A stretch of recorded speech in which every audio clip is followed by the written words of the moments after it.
నమస్తే, welcome to our channel. నేను మీ పద్మావతి. ఈ రోజు మనతో పాటు ప్రముఖ ఆధ్యాత్మికవేత్త మరియు జ్యోతిష్య పండితులు జేఎస్ శర్మ గారు ఉన్నారు. మరి ఆయనతో మాట్లాడి ఉగాది నుంచి ఉగాది వరకు ధనుస్సు రాశి వారికి ఏ విధమైన ఫలితాలు కనిపిస్తున్నాయని తెలుసుకునే ప్రయత్నం చేద్దాం. మరి మీరు కూడా వీడియోని ఎక్కడా కూడా స్కిప్ చేయకుండా పూర్తిగా చూసేయండి.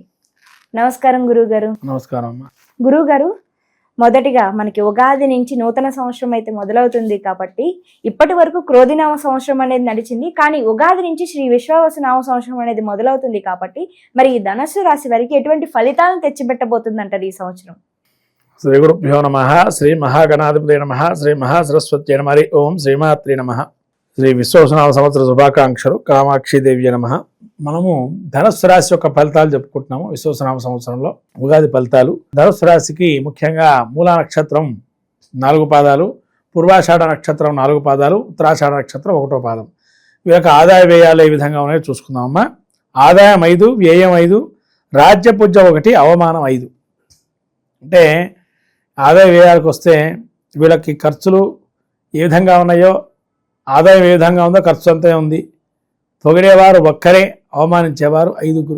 ఏంటంటే ఇలా పరిస్థితి ఉంది వీళ్ళకి అని అంటే, వీళ్ళు చేసుకునే నిర్ణయాలు కొన్ని వీళ్ళని హడావుడి పెడుతున్నాయి.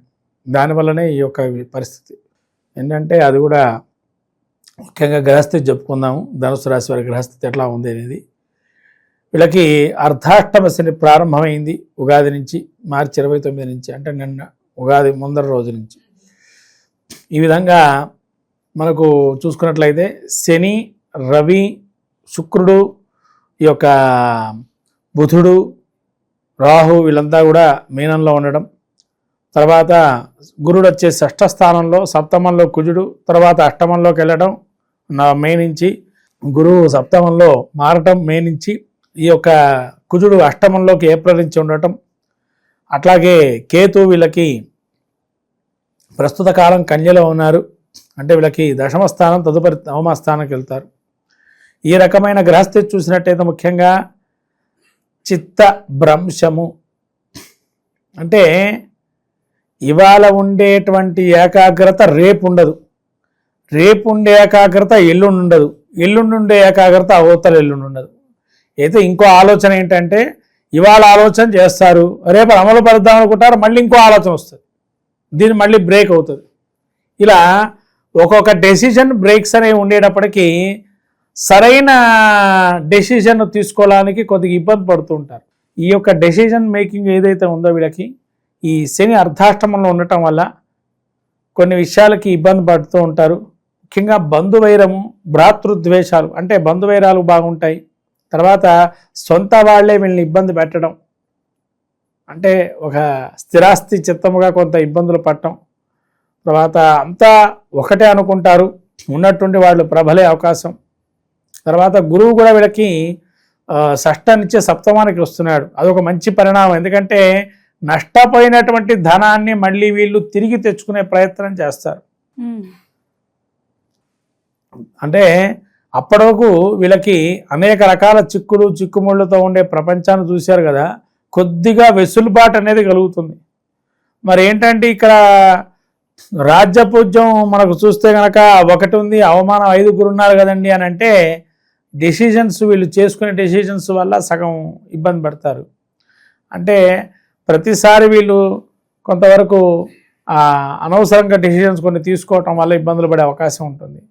వీళ్ళకి ఎప్పుడైతే వచ్చేటువంటి కొత్తవారు ఎవరైనా వస్తారో వాళ్ళని రిసీవింగ్ అని చేసుకునేది చాలా జాగ్రత్తగా చేసుకోవాలి. తద్వారా వీళ్ళు ఉన్నతి పొందుతారు.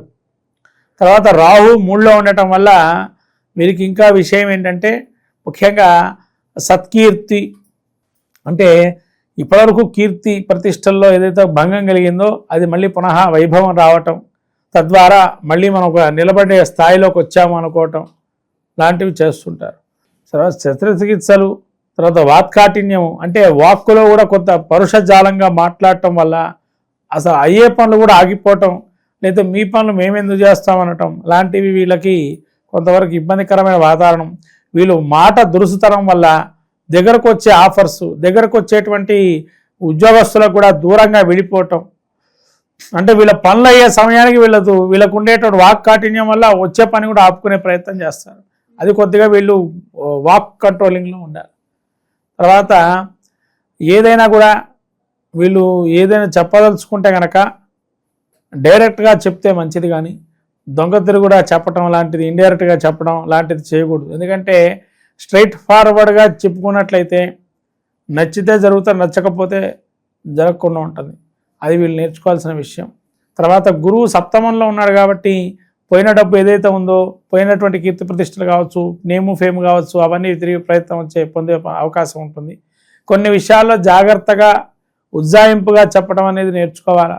అంటే వాళ్ళు ఏ రీతిలో వింటారో ఆ రీతిలో చెప్పాలి, అంతే తప్ప వాక్కాఠిన్యంతో చెప్పటం వల్ల పనులు కాకుండా ఉంటాయి.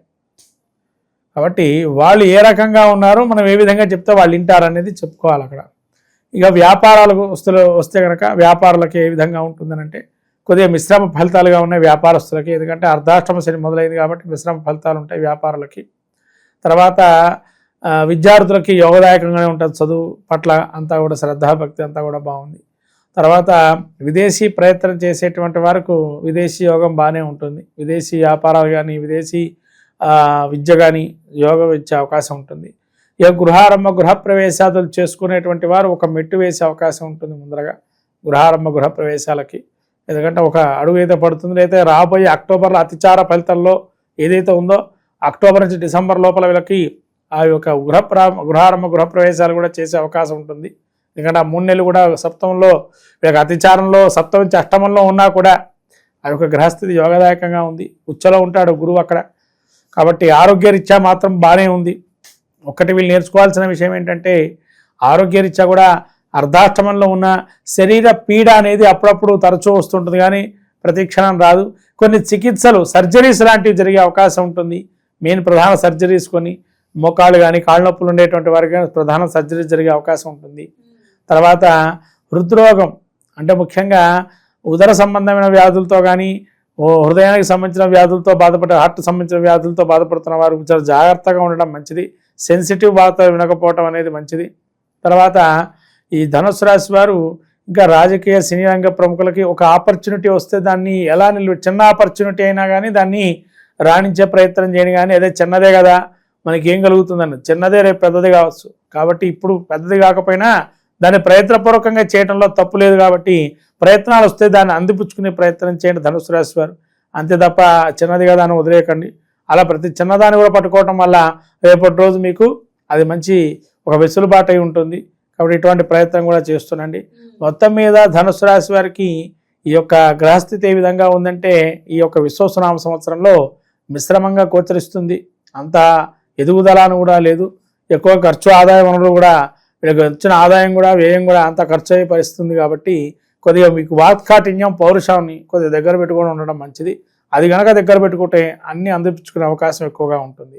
వీళ్ళు ఇంకా మంచి ఫలితాలు కూడా పొందటానికనమ్మా మనం ఏం చెప్పుకోవాలి, ఫలితాలు అంటే పరిష్కార మార్గంగా వీళ్ళకి శని ముఖ్యంగా బలహీనంగా ఉన్నాడు కాబట్టి వెంకటేశ్వర స్వామి ఆరాధన చేసుకోవటం, నిత్యం కూడా గుడికి వెళ్ళి అర్చన చేసుకోవటం లాంటివి చేయటం మంచిది. అట్లాగే వీళ్ళకి కుజుడు బాగాలేదు కాబట్టి సుబ్రహ్మణ్య క్షేత్ర దర్శనం చేసుకోవటం వల్ల కొంత మంచి కలిగే అవకాశం ఉంటుంది. చక్కగా వివరించారు గురువు గారు. ధనుసు రాశికి ఏ విధమైన ఫలితాలు ఉండబోతున్నాయో పాటు ఎటువంటి రెమెడీస్ చేసుకోవాలో కూడా చాలా చక్కగా వివరించారు. ధన్యవాదాలండి. నమస్కారం.